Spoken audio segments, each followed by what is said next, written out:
to the call. Good morning. Welcome everybody to International SEL Day. And I'm just thrilled that we have some folks in this morning. We're going to watch a TED Talk first, which is about 23 minutes. And then we'll be doing a little bit of yoga after that for another 10 minutes. And then after that, folks can go for a nice walk, as short as they'd like. So anyway, looking forward to everything, and hopefully I will get the TED Talk going right away. So again, my name is Jean Zimmerman. I'm the PE person at Maine DOE, and just like to welcome everybody here. This is great. I heard that a number of schools have today is a workshop day, so I'm not sure if that's the case for you, Lisa, or no, we have our kiddos right here at the middle school. Okay. Just wasn't sure. So, all right, let me share my screen, and there it is. Hopefully this will come up.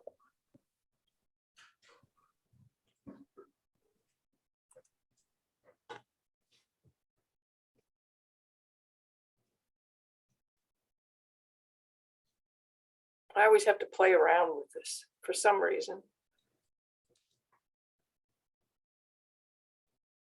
We have mattresses in stock, and while supplies last, good. You can bring home your choice of comfort on select mattresses starting at $4.99. Ashley's 77th anniversary mattress. All right. So we'll go ahead and start. Let's see. Hello, everybody. My name is Lee Anderson, and today, along with Don Glover, we are going to talk about the importance of infusing social emotional learning in physical education. But first, a little bit of a disclaimer. What we are presenting today in a PowerPoint is typically presented in an engaging full-day workshop where you would be up, moving, and experiencing these concepts rather than sitting and listening to us talk. But that's okay. This is our new reality, and we are confident that you are still going to walk away wanting to learn more and perhaps even ready to try some of the ideas introduced. First, I want to make it clear that social emotional learning is not an educational trend that's going to come and go. It is here to stay, and the activities and philosophy are grounded in research and best practice. If we want to nurture healthy relationships, strengthen social emotional skills, and encourage healthy living, we must find creative ways to motivate students to want to live active, healthy lifestyles. We can no longer just focus on developing the physical skills. We need to pay attention to that emotion drives learning. In our opinion, there is no better discipline in school education than player growth of the whole child, socially, emotionally, intellectually, and physically. But in order to do so, it's important we learn how to utilize all the natural social emotional connections embedded into physical education, such as teamwork, perseverance, problem solving, goal setting, resilience. Now Don is going to talk a little bit more as to why this is so important. Hi, Don's her father. fellow physical educators. My name is Don Glover, and I have been a physical education teacher for 53 years straight, and I've loved it. I think we have the best job in the world. I think I'm finally going to retire, though. What is our ultimate purpose when it comes to molding our students' hearts and minds through physical education? Fitness and skills has always been our #1 priority. Bigger picture, however, is to teach them to facilitate an understanding of how to live a healthy lifestyle and grow into a person of integrity. The reason we are here today is to promote experiences for children that relate to SHAPE Standards 4 and 5. In my opinion, for too long, we've not given these standards the same amount of attention as Standards 1, 2, and 3. We've focused so hard on fitness and skill acquisition that we've pushed Standards 4 and 5 to the back burner. My college textbook back in the 60s had no specific technique to teach good sportsmanship or how to teach to be a respectful competitor. We just assumed it happened. Our students learned how to be good teammates because the activities we did required teams. We put them on teams and osmosis happened. They became teammates. Sorry, it did not happen. My textbook taught me nothing about character education or social emotional learning. It only said that the good physical education teacher should not tolerate cheating, fighting, or poor sportsmanship. The book gave me no help in how to teach good values. Back in the 60s, college professors were telling their classes that we as physical education teachers would be the primary teacher on a staff that would be responsible for the fitness and health of our students. Fitness was the big emphasis in the college curriculum back then for the following reasons. Sports Illustrated published an important document written by an irate President John F. Kennedy in the June 1960 issue. President Kennedy was reacting intensely to a fitness test given to 5,000 children in America and 3,000 children in Europe. This fitness test was developed by Drs. Krauss and Weber, and the testing and resulting conclusions were done over a 15-year period.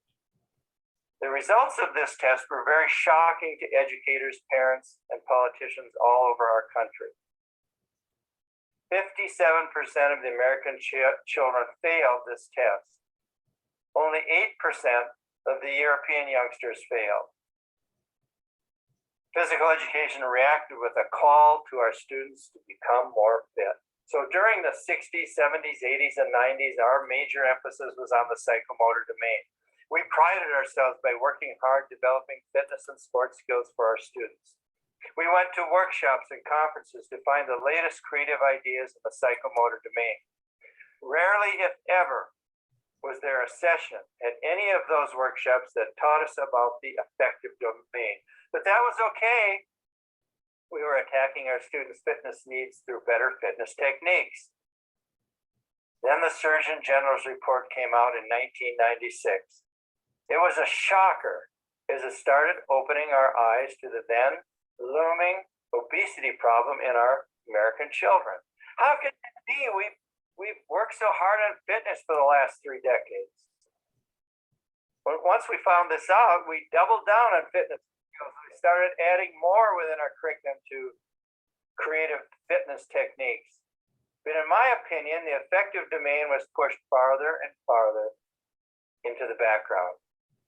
Even in the present day, going to conferences and workshops gives us a wealth of information about new and improved games and activities that promote fitness and skills, but we still seem to be lacking in sessions offered in the affective domain.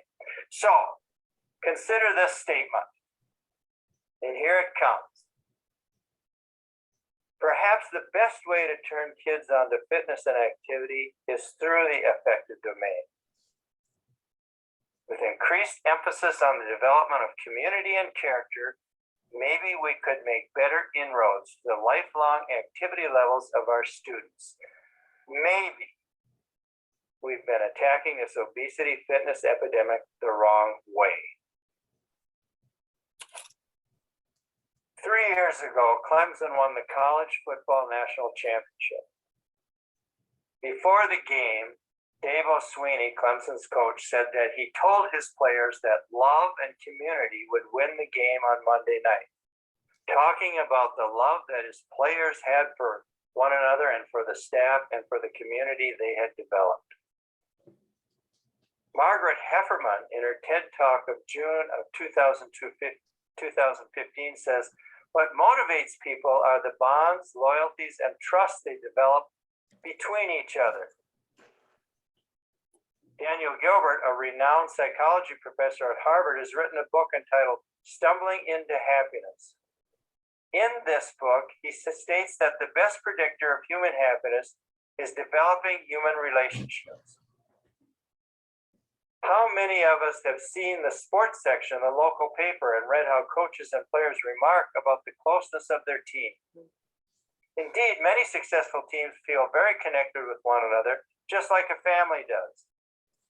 It seems to us if a team did not care for and support one another, then the team would never achieve a common purpose. Let's face it, The latest studies confirm what we are learning about the brain and human behavior, and that is happiness arises from the belief that we are loved, valued, and respected. So our researchers wanted to say that maybe it's time that schools focus a little bit less on individual capacities and more on nurturing attachments and developing community. Can we learn from these facts? Can we change slightly in order to strengthen a student's emotional intelligence? Our contention is we can. And if we do, we'll make great gains in fitness, skill development, and self-control, which is our major objective. We will just approach it in a slightly different way. So I'd like to leave you with this thought on kind of a recap of what I just said. If we continue to just try to capture the body, the spirit might follow.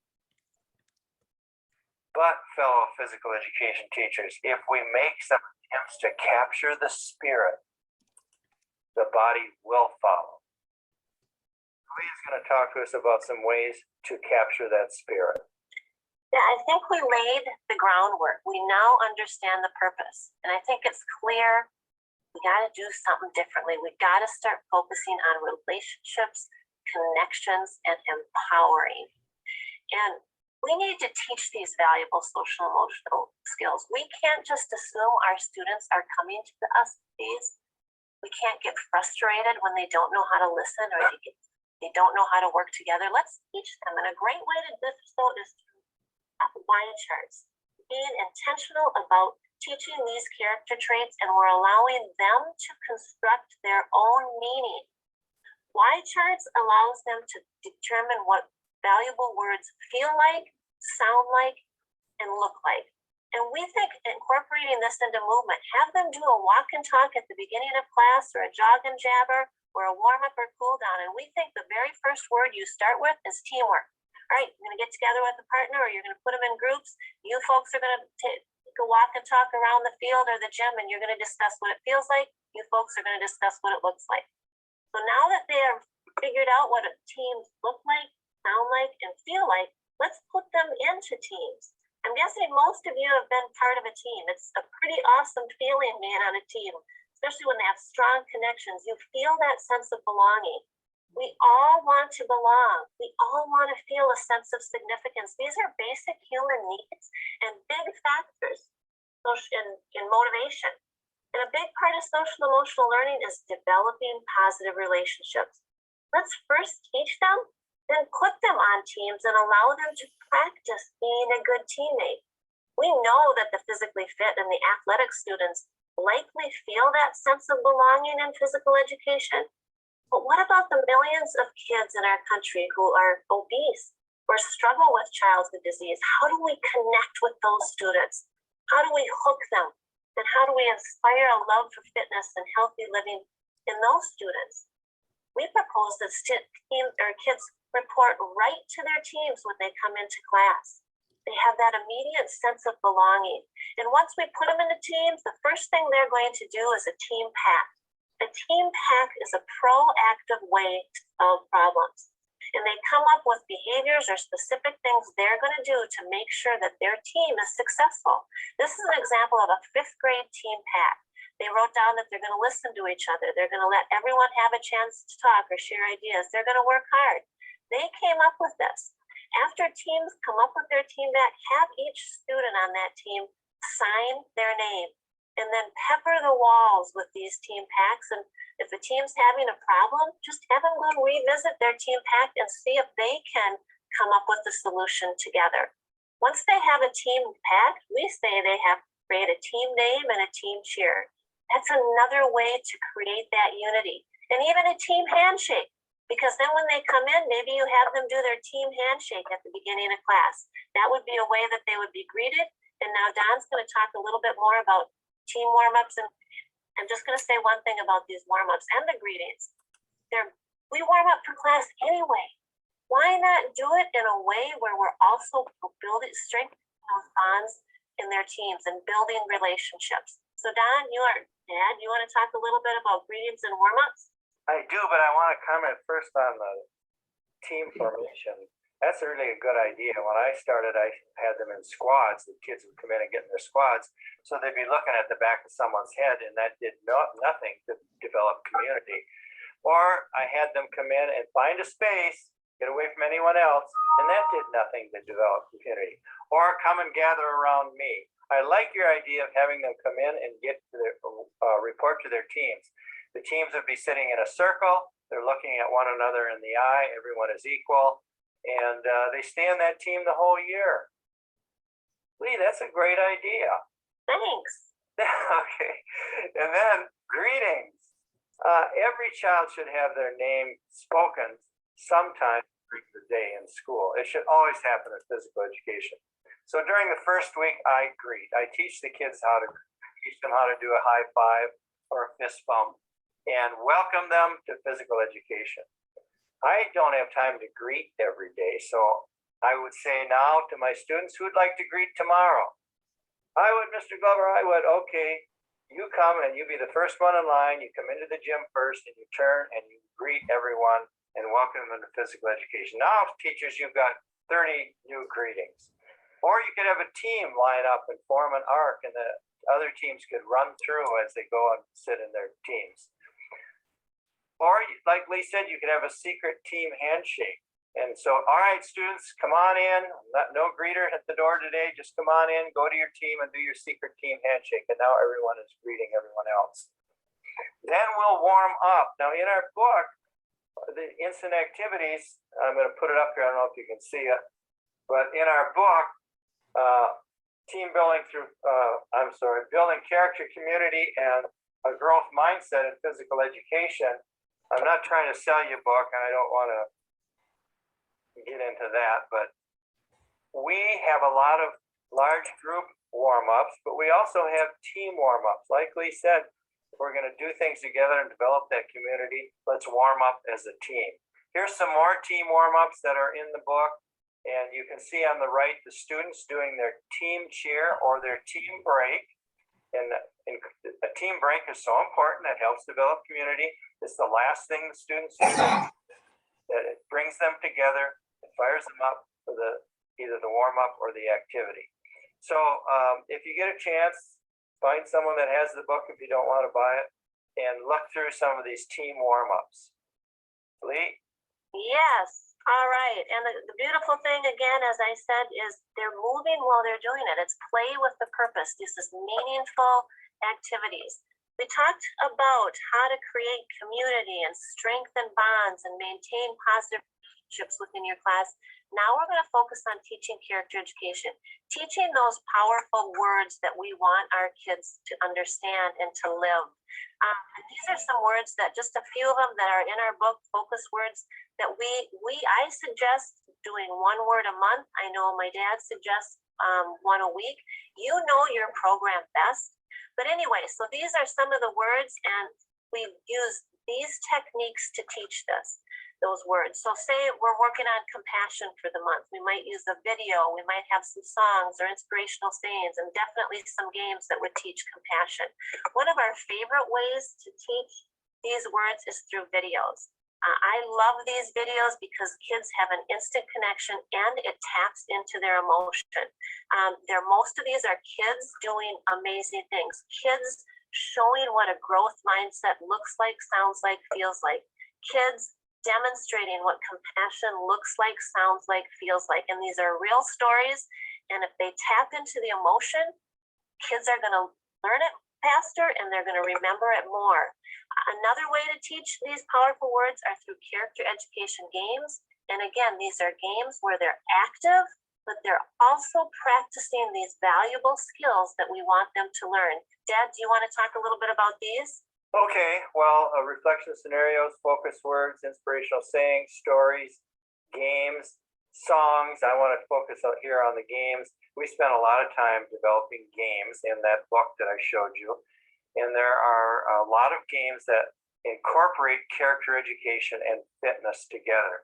And some of the games also require the students reflect on what they just did and what they just learned.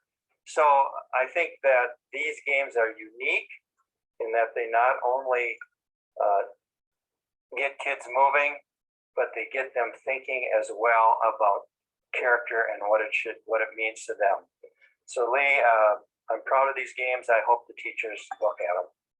Well, they're fun. And ideally, if we were together, we would be playing them, and then we would be reflecting afterwards on how they demonstrated compassion in the game, or how they demonstrated respect or perseverance. They're fun games, and fun is a motivator too. Hi, my name is Oh, no. Dr. Jeff Finneker, and I'm the founder of Get rid of GenerationGenius.com, that. as well as the host of all of our Sorry Growth about that. mindset. Man, if we can empower and instill and teach this in our kids, we are equipping them with the very valuable life skills. But you think of the go-to behaviors when kids get mad or frustrated. They tend to quit. They tend to maybe have a tantrum. They tend to make poor choices. They tend to put down their teammates. Then we get frustrated as educators. Well, let's teach them the power of failure. Let's teach them how to work through frustration in a positive way. And doing so with the growth mindset chart is very helpful. Talking about the vocabulary. Maybe you focus on, I'm not good at this week, and what am I missing? Maybe you focus on that 1 week, and then throughout the week you reflect on how a growth mindset or how any of this was demonstrated in the activities. Reflect on it. So teaching these words and teaching these phrases is important. Also through videos. Again, these videos here, this one here is one of my favorite. This boy shows, he demonstrates what a growth mindset, what perseverance looks like, sounds like, and feels like. When kids see it, they recognize, hey, if he could do that, I could do that. And then you reflect after, what does perseverance look like, sound like, or feel like? So you are actually being intentional about teaching these powerful skills. Growth mindset versus a fixed mindset, one of the best ways, or I should say a growth mindset, I'm sure many of you know about that. It's all about, I can't do this yet, where a fixed mindset is about, you know what, I can't do it, I'll never be able to do it. But one of the best ways to practice working through failure, working through frustration, practice a growth mindset is through team building. Now that we taught them how to manage their skills and discipline and work through frustration in a positive way, let's allow them to practice through team building. Another thing I love about team building is we actually assign a praiser and an encourager. Again, the go-to behaviors when a teammate makes a mistake or there's failure is they tend to put down each other or get mad at each other. Let's teach them how to praise, how to be specific in their praise. Let's teach them how to encourage. When a teammate makes a mistake, you have to lift that teammate up. How can you do that? In our book, we have fun, creative, act-based ways to praise and encouragement, a growth mindset. And we're going to move on to team building, because now that we've taught these skills, we're going to practice it through team building, through physical challenges. And I'm just going to say before I let my dad speak is the top character traits that the corporate world, the professional world look for in their employees is the ability to work with others. Another one is problem solving. Another one is resilience and communication. All of these skills are nurtured and practiced in team building through physical challenges. Dad, you want to talk a little bit about that? Okay, well, I have to talk about our new book, I guess. I don't want to keep this presentation by becoming a salesman. We really believe in what we're talking about. But this book just came out a year ago. It's called Team Building Through Physical Challenges, a complete toolkit. And in it, there are a lot of team building challenges. Some of you can see here on the screen. Like Lee said, this gives kids a chance to work together, to strengthen their team, to use encouraging phrases. And there's enough challenges in there so kids, if they finish one, they just move to another. I've been doing team building for, I don't know how long I've been teaching. Slightly less than I've been teaching. So I think it's one of my favorite units. I encourage you to try it. I encourage you to try these activities, and don't give up on it if it doesn't work out right away.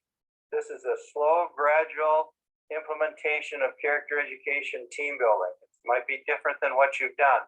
Don't give up. It's going to take time, but you can do it. You got to have a growth mindset.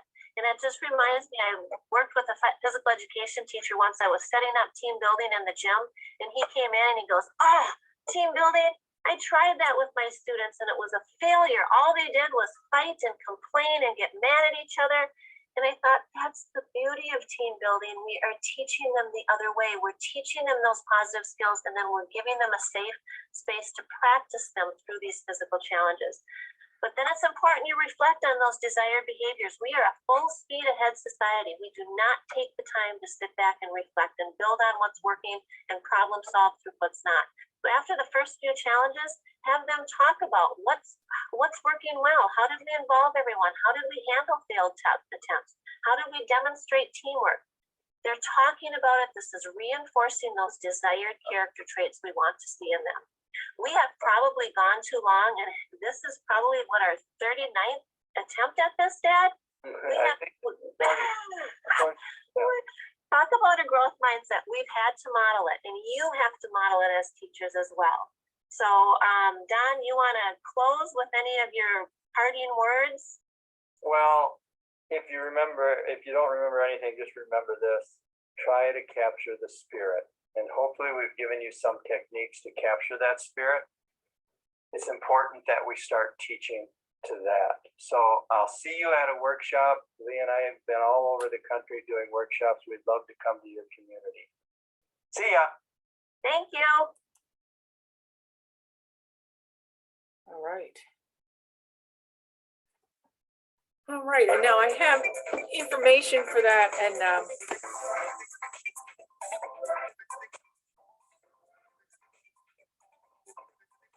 oh, well, I see what I did. Sorry.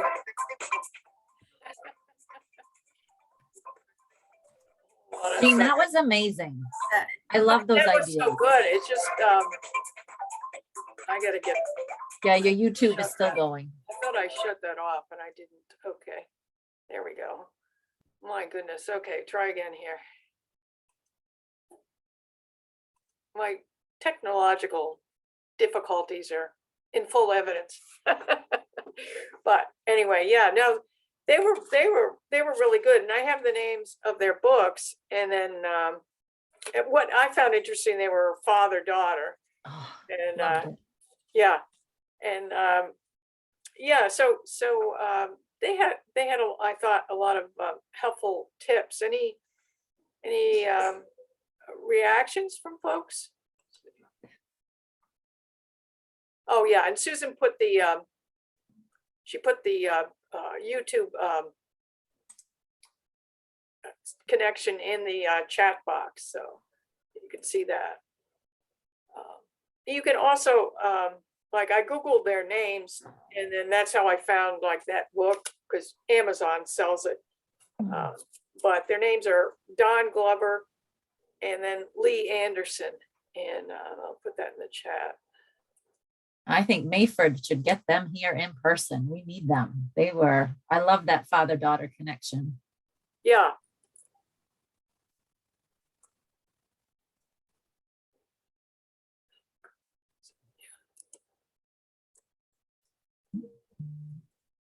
There.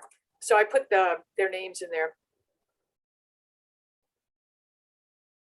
Yeah, and then I do have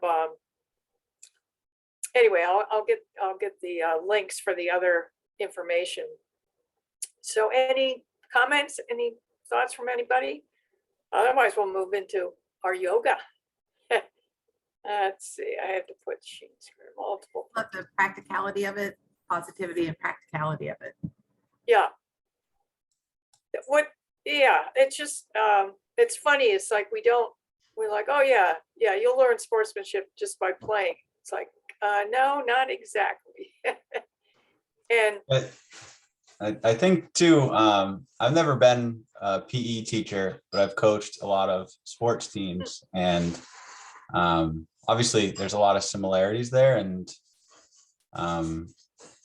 you know, these same lessons for PE teachers, I think, are really relevant for sports coaches. And a lot of times they don't get this kind of training and support from the school.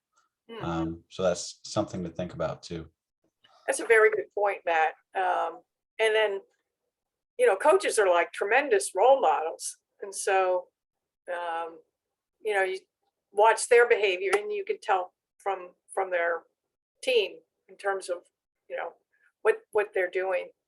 So it's kind of fascinating, or not so fascinating. I keep thinking of different examples. Any other thoughts, comments?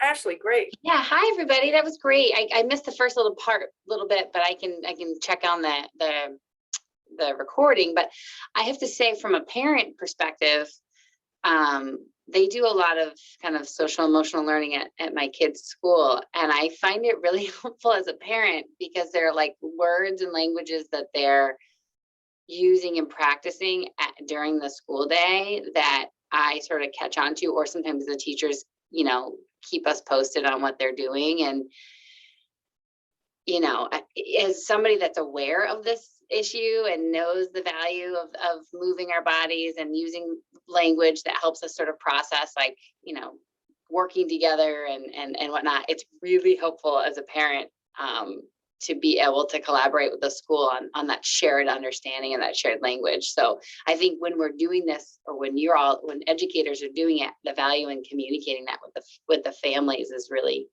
been critical for me, at least. I'll speak for me and my family. That Ashley, do you want to just mention who you work for? Or Oh, sure. Yeah. Hi, everybody. I work for the Let's Go, the 5210 program here in the state of Maine.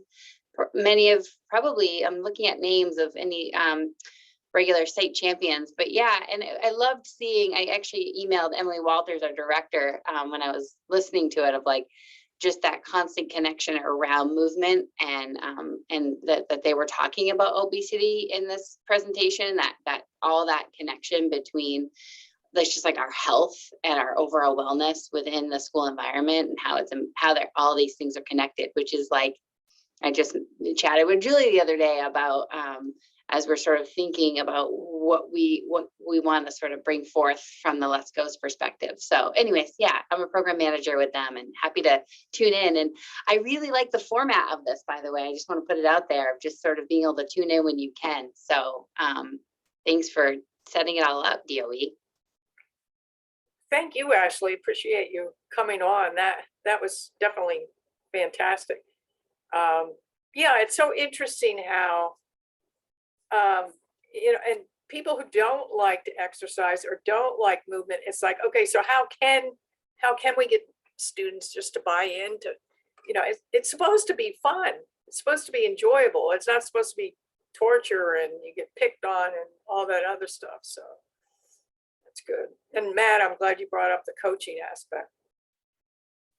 All right, are we all ready for a little yoga? I gave you screen sharing, Christina, and this will be great. I wasn't sure how many people we'd have, so we have 16 now.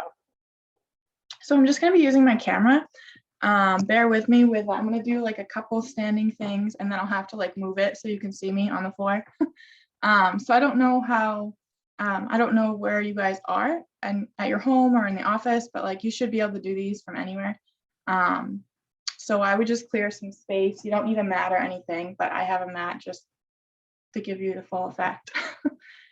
Okay, so we're going to start sitting on the floor.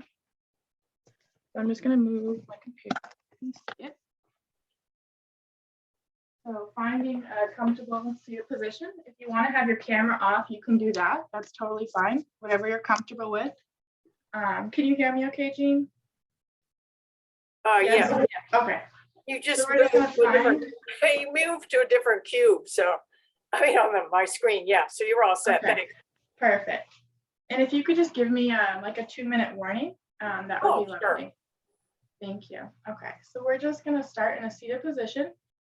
Your legs don't have to be crossed. They can be out straight in front of you. Sitting up nice and tall. You can close your eyes if it feels okay for you. Rooting the crown of your head towards the ceiling.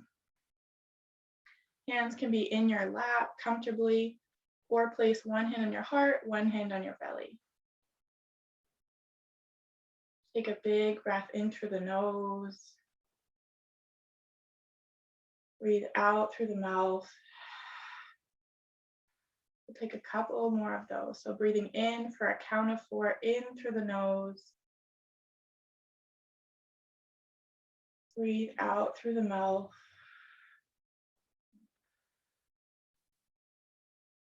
2 more of those. In for 1, 2, 3, 4. Exhale for 1, 2, 3, 4. One more big breath in like that. Inhale for 1, 2, 3, 4. Exhale 1, 2, 3, 4. Taking a couple breaths on your own, breathing in through the nose, out through the nose, just checking in with your body, see how you're feeling right now. Just taking some time to yourself. Notice the breath, notice the body.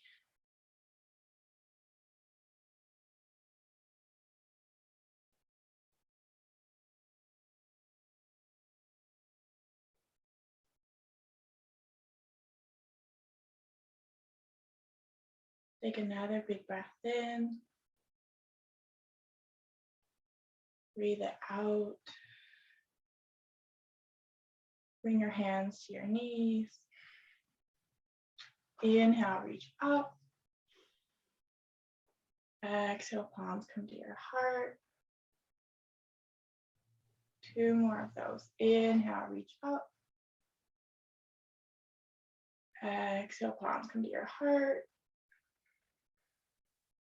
1 more. Inhale, reach up.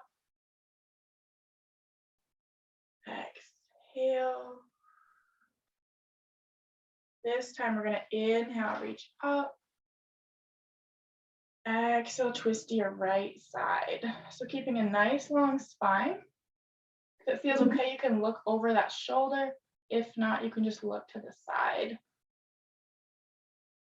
Remembering to breathe, don't hold your breath.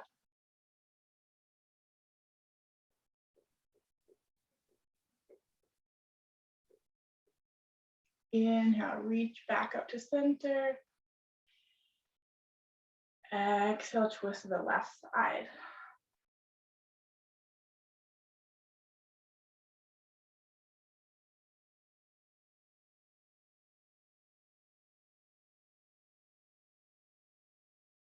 Inhale, reach back up towards the ceiling. Exhale, palms come to your heart. And we're going to come into cat-cow. So this is a very popular posture for your back. Stretch it out, good for your spine. So you're just coming onto all fours. You can have your toes tucked or they can be on the tops of your feet. So it's the same thing. We're going to be working with the breath. So you're just inhaling your back, arching up.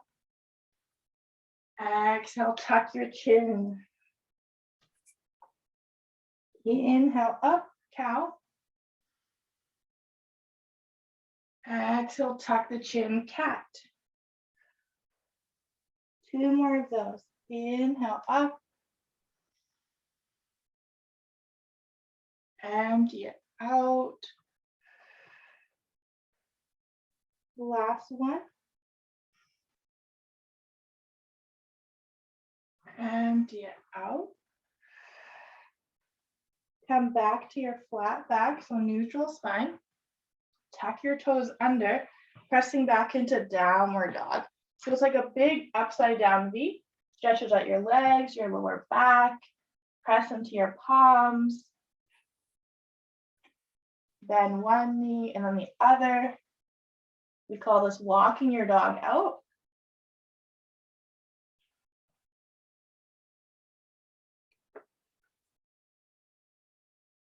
Walk your hands back towards your feet. Coming to a forward fold. Grab opposite elbows, relax your head, keeping that slight bend in the knees always.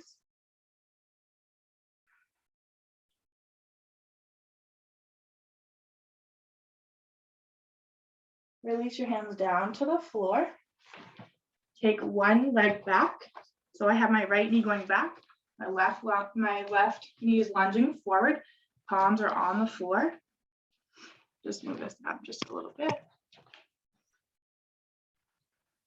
You can stay here or reach up. Engaging your belly for your balance, reaching out nice and tall. Breath in. Exhale, palms come to your heart. Right palm comes down, inhale the left arm up, twisting. For 2 more breaths here.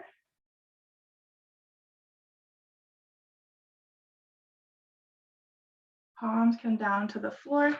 Left knee comes back to meet the right. Step the right knee forward, keeping your hands like this on the floor, or inhale, reach them up. Again, engaging your belly for your balance. If this doesn't feel good on your back knee, you can always use something soft like a pillow or a blanket. Inhale, reach up. Exhale, palms come to your heart. Left palm comes down, right arm extends up.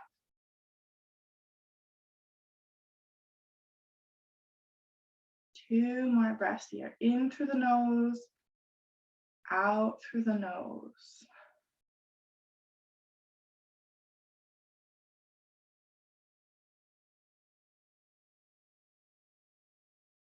Palms come down, right knee comes back to the left. Tuck your toes under, press back to your downward facing dog. Walk your hands back towards your feet. Tuck your chin. On your inhale, slowly roll up to your stand.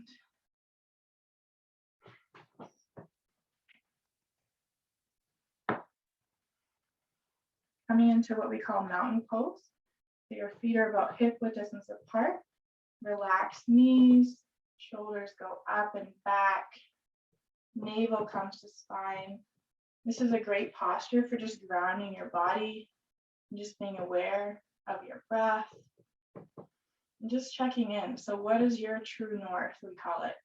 This is your true north alignment, how your body is naturally supposed to be. Breathe in through the nose, out through the nose. Inhale, reach up. Exhale, fold forward. Into your flat back, so hands come to shins or thighs.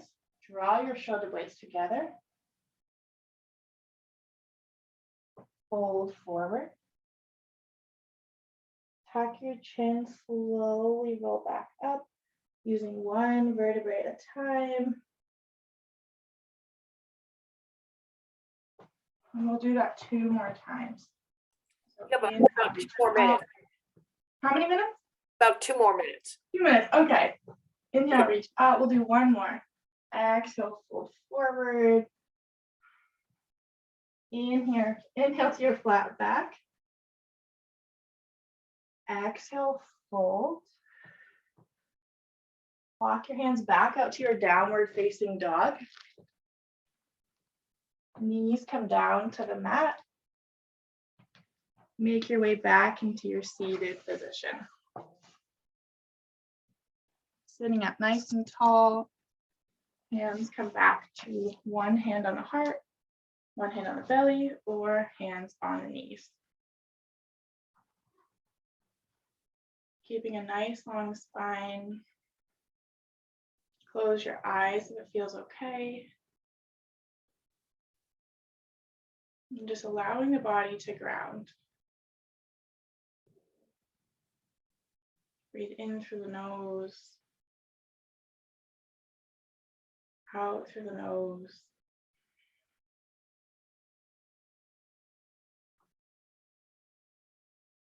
Noticing what you notice. Any sounds that you may hear. Maybe any tension that you may have in the body.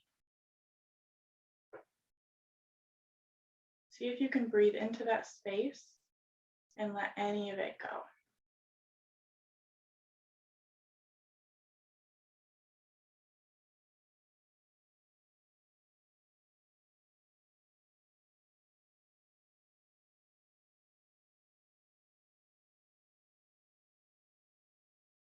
We'll take the next couple moments to just be with your body and your breath. So just giving this time to yourself.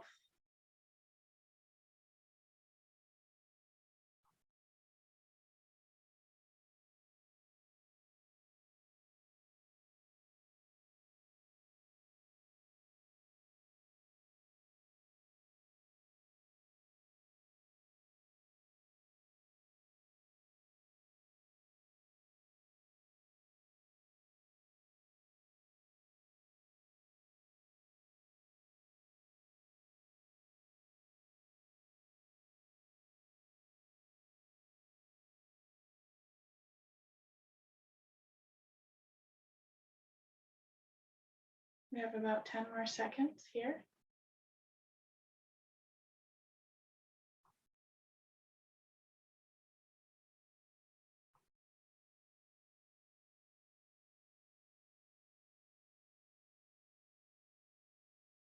Coming back to your body, take a big breath in. Exhale through the mouth. Bring your hands back to your knees. We'll end with a big inhale up, reach up. Exhale, palms come to your heart, press them together. And we usually end class with namaste. Thank you guys so much. I could definitely teach you for longer than 10 minutes. So that was hard, but I appreciate you guys so much. Thank you. Thanks so much, Christina. That was like fantastic. I should do that every day. Ah, that's good. Wow. Wow. Yeah, that was really good. So, wow, it's tough to like go on from that. But anyway, any comments? Anybody? I see you have some nice things in the chat, Christina. Just thanking you. That was good. And the last thing I had was for you all to go for a quick walk. It's a beautiful day, so it's and you can walk longer or shorter depending on your schedule. But walking is just so nice because again, it's like that, just mindfulness in terms of just enjoying the wind, the smells, the sunshine, and it's just a great way to be. And so anyway, I hope you all got something out of this 9 o'clock session. Susan will be on it at 1, and Christina's going to do a little more yoga then. And yeah, yoga is great. So any last comments from anybody? My body needed that stretch. Oh, good. So hopefully you can go for your walk. I have a little dog, so he loves it when I go for a little walk, and because that means he does too. So anyway, you all have a nice rest of the day, and take care. And again, this was recorded, so I'll get you the recording. Take care. I gotta end the recording. Pause. Stop. Yeah. Nice to see you folks.